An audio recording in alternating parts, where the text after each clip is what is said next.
Assalamualaikum warahmatullahi wabarakatuh. Perkenalkan, saya Emi Rizaldi Eli, NIM 73114171187. Akan menjelaskan materi tentang analisis fundamental dan teknikal PT Indosat Tbk. Sebelum saya menjelaskan materi itu, saya akan menampilkan video tentang profil perusahaan PT Indosat Tbk. Selamat menyaksikan.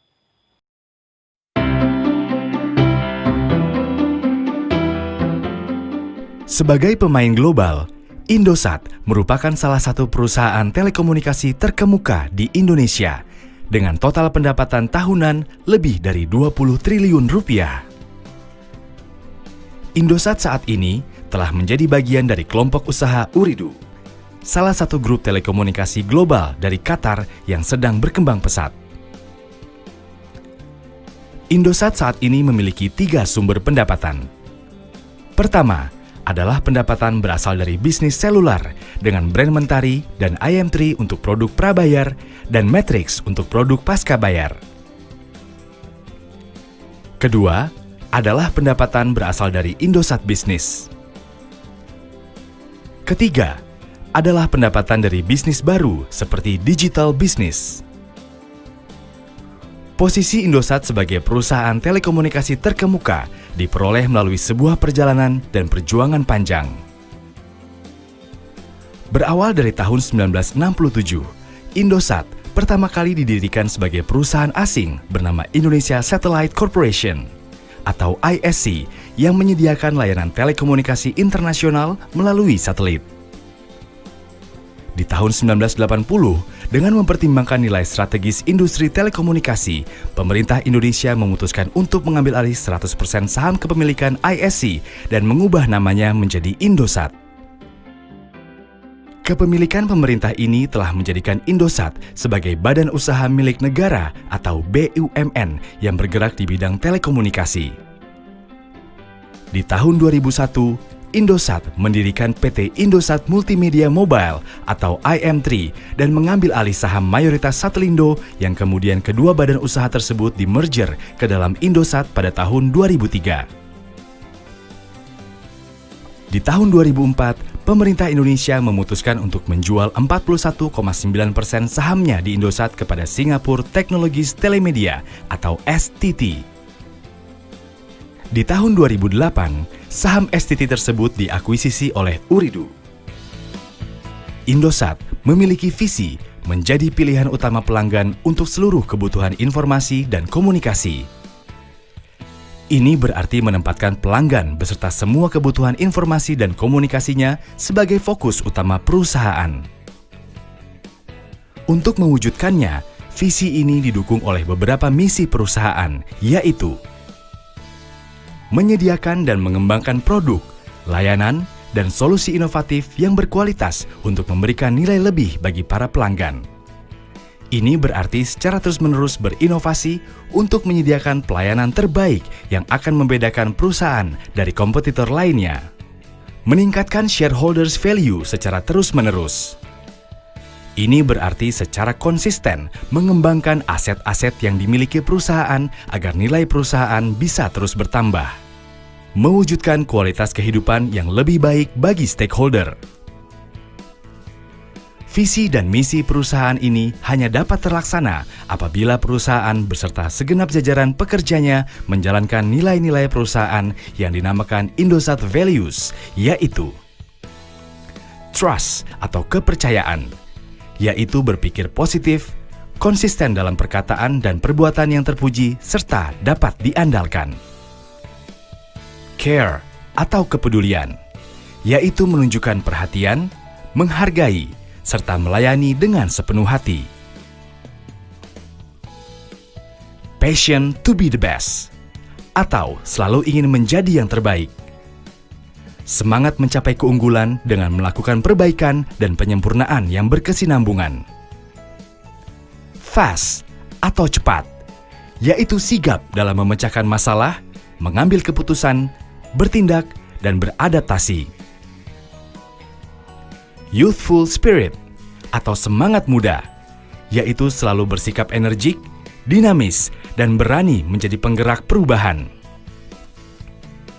Dengan meyakini serta selalu menjalankan nilai-nilai ini dalam keseharian, segenap jajaran Indosat dapat ikut berkontribusi membawa perusahaan selangkah lebih maju dalam mencapai visi dan misinya, serta mengatasi semua tantangan untuk menjadi perusahaan telekomunikasi terbaik dan paling terpercaya di Indonesia.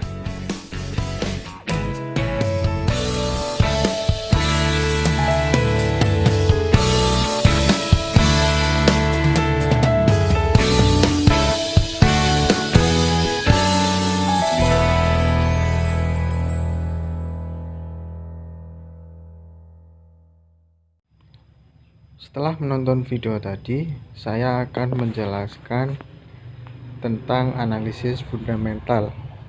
Yang pertama yaitu profil perusahaan. PT Indosat Tbk atau kepanjangannya yaitu PT Indonesian Satellite Corporation Tbk adalah salah satu perusahaan jasa telekomunikasi dan jaringan telekomunikasi di Indonesia. Perusahaan ini menawarkan saluran komunikasi untuk pengguna telepon genggam dengan pilihan prabayar maupun pasca bayar dengan merek jual Matrix, Mentari, dan IM3. Produk lain yang disediakan oleh PT Indosat Tbk adalah komunikasi via suara untuk telepon tetap atau fix, termasuk sambungan langsung internasional IDD atau International Direct Dialing, serta jasa nirkabel dengan merek dagang Star One. PT Indosat Tbk juga menyediakan layanan multimedia, internet, dan komunikasi data, atau biasa yang disingkat MIDI, Multimedia, Internet, dan Data Communication Service. Berikut direksi dari PT Indosat Tbk. Ada Presiden Komisaris, Komisaris, Komisaris Independen, Presiden Direktur, Direktur, Direktur Independen, Presiden Komite Audit, dan Komite Audit. Semuanya ada di sini. Berikutnya yaitu analisis makro perusahaan. Berdasarkan data pada tabel di samping, menunjukkan bahwa kurs rupiah terhadap dolar yang terhitung tinggi 1 US dollar mencapai 2.110. Dengan melihat data tersebut, dapat diambil informasi bahwa perusahaan Indosat ini memiliki prospek yang bagus karena proses bisnis perusahaan ini menggunakan kurs dolar yang dimana sekarang sedang naik. Selanjutnya, analisis industri. Di era digital ini, teknologi telekomunikasi sangat cepat berkembang. Seiring dengan berkembang pesatnya industri elektronika, komputer, dan smartphone, tren teknologi komunikasi ini semakin ke arah makin besarnya kapasitas, semakin sederhana perangkatnya, perluasan daya jangkau, keamanan dan lebih mengutamakan privasi, personalitas, serta penambahan fasilitas yang lain yang tentunya semakin memanjakan para pelanggan. Pada saat ini, dunia bisnis semakin dituntut tanggung jawabnya terhadap lingkungan. Industri telekomunikasi telah mencoba membuat produk yang ramah lingkungan. Dan bagi sektor jasa telekomunikasi seperti Indosat atau Ooredoo, relatif tidak menghasilkan limbah yang berarti. Selanjutnya yaitu analisis resiko.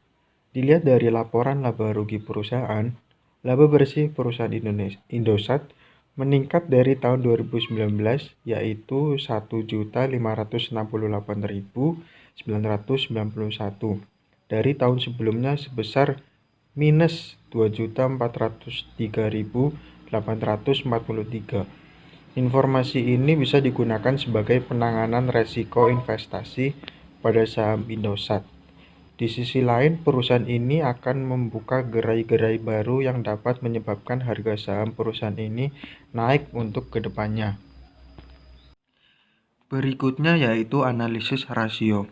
Ini adalah tabel analisis rasio dari PT Indosat Tbk. Saya akan menjelaskan rasio-rasionya. Rasio likuiditas.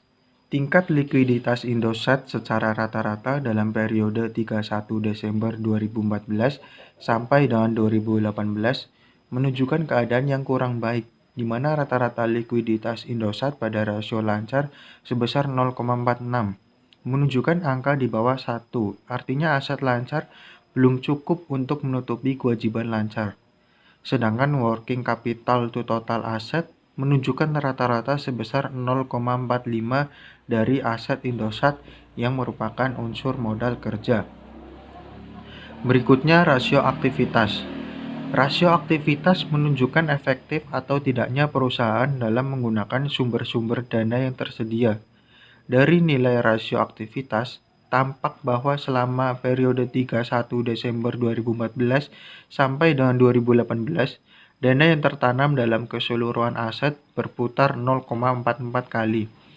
Perputaran piutang usaha rata-rata adalah sebanyak 9,56 kali dalam setahun atau membutuhkan waktu penagihan rata-rata selama 39,17 hari. Perputaran utang dalam total rata-rata adalah sebanyak 30,96 kali dalam setahun atau membutuhkan waktu rata-rata selama 11,83 hari. Berikutnya rasio solvabilitas. Total debt to equity rasio perseroan selama periode 31 Desember 2014 sampai dengan 2018 menunjukkan rata-rata rasio sebesar 2,86. Rasio ini menunjukkan bahwa total utang Indosat secara rata-rata dalam periode tersebut lebih besar dari ekuitas. Di sisi lain yaitu debt to asset ratio selama periode 31 Desember 2014 sampai dengan 2018 menunjukkan rata-rata rasio sebesar 0,74. Artinya jumlah utang Indosat masih berada di bawah nilai aset secara keseluruhan. Yang terakhir yaitu rasio profitabilitas. Rasio profitabilitas ini menunjukkan kemampuan Indosat dalam menghasilkan laba. Indosat menghasilkan laba kotor rata-rata sebesar 7,32% dari total pendapatan. Laba operasional sebesar negatif 2,72% dari total pendapatan dan laba bersih sebesar negatif 2,47% dari total pendapatan. Nah, setelah saya tadi menjelaskan analisis fundamental, sekarang saatnya saya menjelaskan analisis teknikal dari PT Indosat Tbk. Salah satu cara untuk menganalisis teknikal diantaranya menentukan support dan resistance. Support di sini diibaratkan sebagai lantai dan resistance di sini diibaratkan sebagai atap. Jadi para trader mencari peluang dalam tanda kutip buy di support dan mencari peluang dalam tanda kutip sell di resistance. Yang kedua yaitu menggunakan indikator moving average. Indikator ini digunakan untuk mengetahui tren yang sedang berlangsung. Singkatnya, jika MA bergerak di bawah sedangkan harga bergerak juga di bawah MA, maka bisa dikatakan bahwa tren yang sedang berlangsung mengalami downtrend. Yang terakhir yaitu menggunakan saham emiten yang ada di listing blue chip. Pada saham emiten yang ada di blue chip rata-rata memiliki market capital di atas 40 triliun. Sehingga di sini dapat menghindari yang namanya bandar atau investor yang menanamkan modalnya besar sehingga dapat mempengaruhi pergerakan harga saham. Berikut pola candlestick dari saham ISAT. Dilihat dari pola grafik candle saham ini menunjukkan adanya kenaikan atau uptrend yang diperkirakan akan terjadi hingga kurun waktu kurang dari sebulan ke depan. Tetapi jika dilihat dari indikator volume jual beli saham menunjukkan akhir-akhir ini muncul berhijau yang menunjukkan mayoritas investor membeli saham tersebut dan kemunculannya terhitung banyak dan berkemungkinan setelah ini akan muncul berwarna merah atau investor mulai untuk menjual saham mereka. Jadi kesimpulannya untuk jangka pendek sebaiknya saham ini bisa di hold hingga titik tertentu untuk taking profit. Untuk jangka panjang saham ini kurang terrekomendasi karena terlihat sudah ramai investor membeli saham tersebut. Sekian video terkait analisis fundamental dan teknikal PT Indosat Tbk. Semoga bermanfaat, dan apabila ada kesalahan harap dimaklumi karena saya masih belajar. Wassalamualaikum warahmatullahi wabarakatuh.